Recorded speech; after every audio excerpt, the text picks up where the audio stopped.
All right. Fractions, decimals, and percent, and how they all work together. Let's go. So first up is percent. It is a ratio that compares a number to 100, as in how many per 100. So if it was a basketball player and they shoot 40% from the three-point line, they make 40 out of every 100 shots they take. So let's say, remember, percents are per 100. So key concept, to write a percent as a decimal, you divide by 100 and move the percent symbol. To write a decimal as a percent, you multiply by 100 and add the percent symbol. So not too difficult. So express 104% as a fraction in simplest form.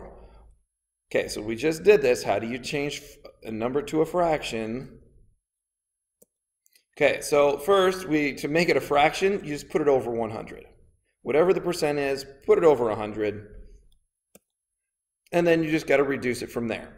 So from here, you can divide it all by 4, it looks like. It comes out pretty nicely. 1 and 1/25, or 26 over that. So I would have actually gone divide by 4 and divide by 4. We need to make that white. And then that would come out to 26 over 25. And you could have done it by 2 and by 2 and it would have come out with the same thing. Okay, express this as a fraction in simplest form. Okay, so we said, so if it's a less than 1%, it would be a decimal number, and that's okay.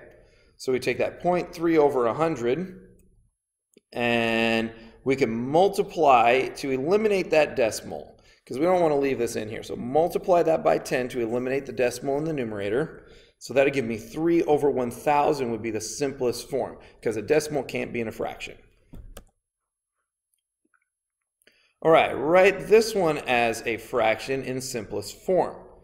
So this would be 56 and 1/4. Oh man, that's a horrible thing there. Fraction bar indicates division. So it'd probably be easier to write it this way with a division symbol. So from there, we convert this one into, man, they skipped a whole bunch of steps there. So they converted this into a mixed number. So that ended up being 225 over 4 times 1 and 100.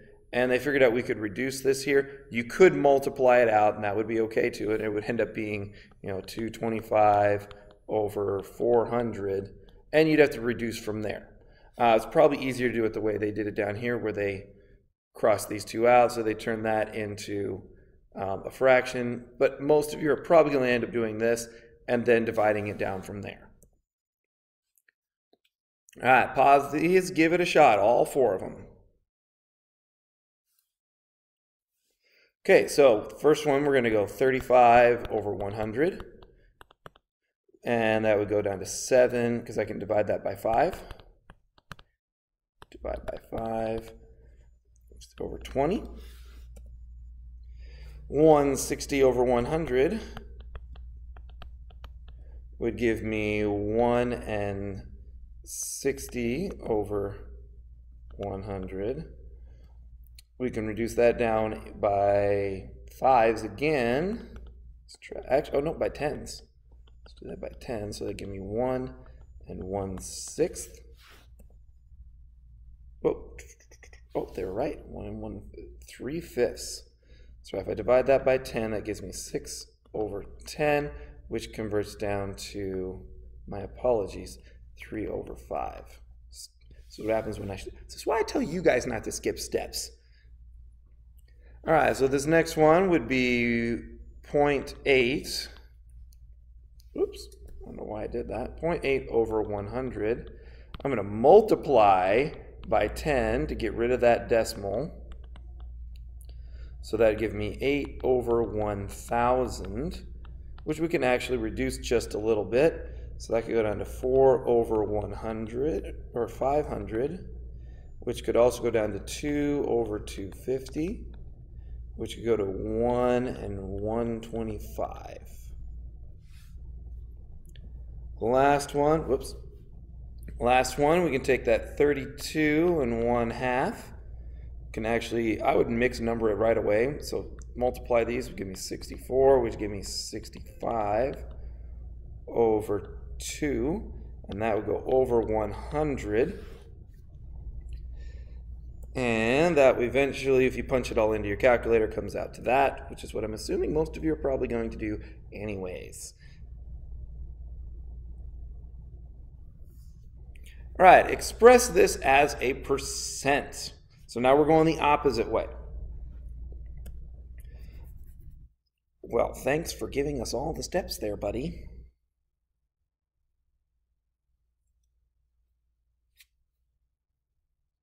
Does it just do it again?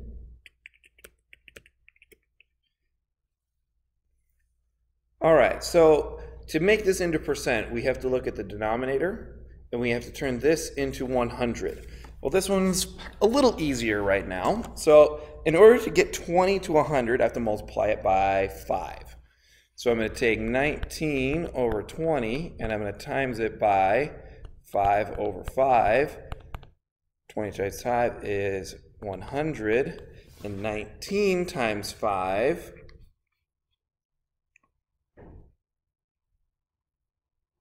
comes out to 95. So that's how they get equals 95 over 100. And so 95 over 100, then we can just take out the 100 and put a percent on there. So that's how we get 95% as my final score. Answer. Okay, same concept here. What number is going to make 5 turn into 100? Well, I could probably do the easy way and go 100 divided by 5 on my calculator would give me 20. So we're going to multiply 8 over 5 by 20 over 20, which will give me 160 over 100. And I can convert that into 160% by knocking this out and giving me a percent symbol. So it comes out to 160%. All right, try these, go. All right, so probably going to get in the way here, so it's going to be times it by 4. 4 over 4. Give me 17 times 4 is 68 over 100. I then add the percent, knock out that, 68%. Same thing here, looks like I times it by 10, because 10 times 10 is 100. And that'd give me 140 over 10 over 100. Knock that out, put the percentage symbol, 140%. All right, express this as a decimal. So in order to come up with this, we're going to divide by 100 and remove the percent symbol. This is from earlier in our notes. So they're just going to bounce over the decimal point. So technically the decimal point's here, and I would bounce it over 2, which by dividing it would give me 0.06. Let's say we skipped a little bit there, so actually I would have 60 divided by 100. So 60 over 100 would turn into 0.6. So that's why they moved that decimal place over 2. All right, same thing here. Express 2% as a decimal. So we really would just take it from here and we'd move it over 2. Add a 0, put the decimal place there. We'd have 0.02%. Or decimal of 100, 0.02. All right, express this one as a decimal. All right, I'm going to do it my way. So I do 658%. The decimal would be here. I'm going to move it over 2 spots, would give me 6.58.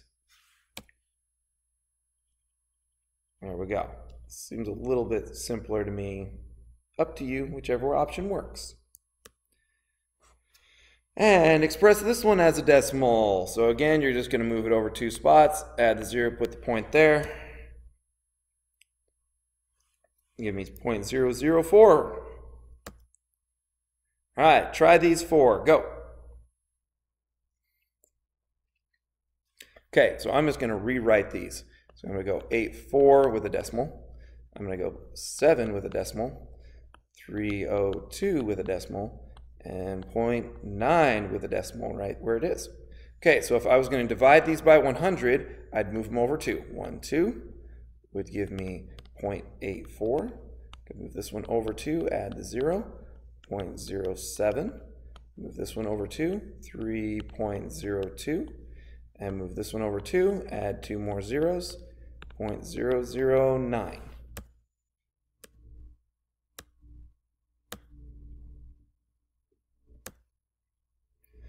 All right, express the 0.04 as a percent.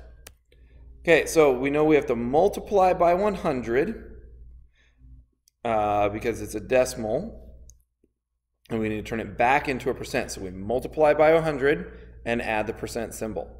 So multiply by 100 moves the decimal place to the right. When we divide, it goes to the left.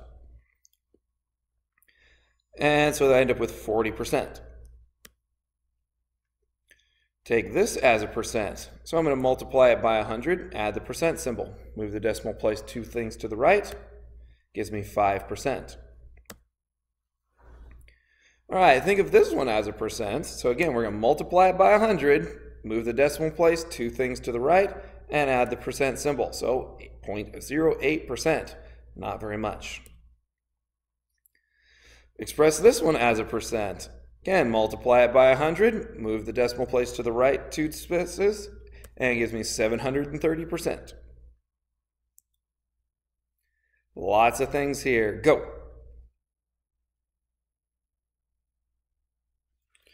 All right, so we're going to times it by 100. So I'm going to move it over. 1, 2, add the percent symbol, 84%. Move it to the right by multiplying. Technically, you can go 100 times this, 100 times this would give me 1%. Move this over to the right by timesing by 100. Gives me 0.4%. And I'll move this one to the right by timesing by 100. It would give me 239%.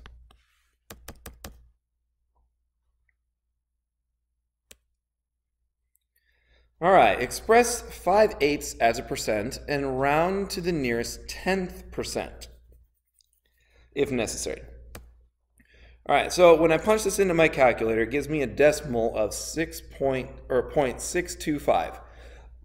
I'll take that number and then multiply it by 100, move the decimal place over 2, it would give me 62.5%. Okay, 1/3 as a percent. So I'll take that into my calculator. 1/3 would come out to 0.33333. I'm going to move it over 2. Now it says round to the nearest 10th. So the 10th would be the first decimal place past the decimal. So if I add, that's where I want to stop it, after 1 decimal. Okay, so I put that decimal in there, and I'm going to have to do approximate. And I round it, it doesn't go up, so it stays there, so it's 33.3% is the one they want. Express this as a percent, round to the nearest 10th. So punch it into your calculator, you would get 0.009. Move the decimal place over 2 by multiplying by 100. Gives me a 0.9%. Express this as a percent. It'll end up being over 100 because it's more than 1. Round to the nearest 10th. If necessary. So we put it into our calculator, comes into a funky old number like this. We move the decimal place over 2. Looks like I'm going to have to round now. I've got 2 with an 8 next to it, so that's going to round up to 0.3. So I got 164.3%. All right, try each one of these. Go.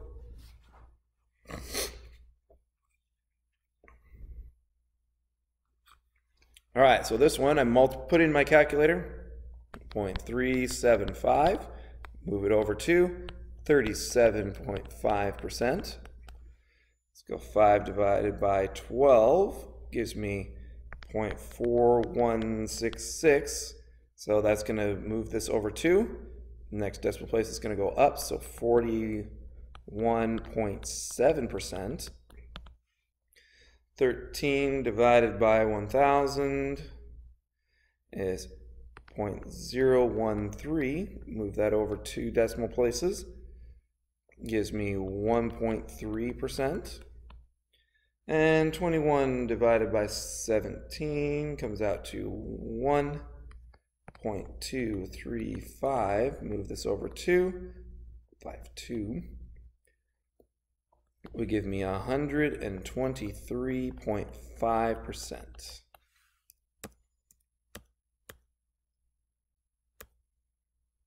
Oh man, still going.